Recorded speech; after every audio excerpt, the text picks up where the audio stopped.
How to download Grok 3 AI Chatbot. Let's get started. First, launch your preferred browser. Now in the search box type in Grok 3 and then search for it.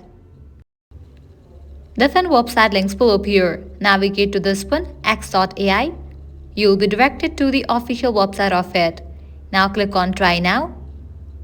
Then you can provide your credentials or you can use X or Google account and sign in for Grok.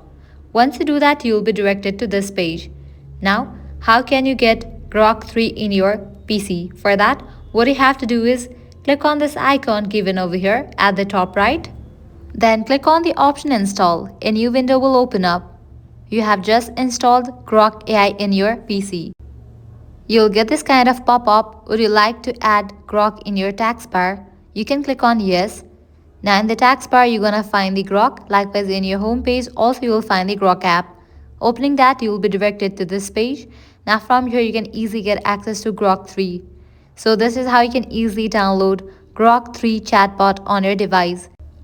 If this guide was helpful, don't forget to like, share and subscribe to our channel. Thanks for watching.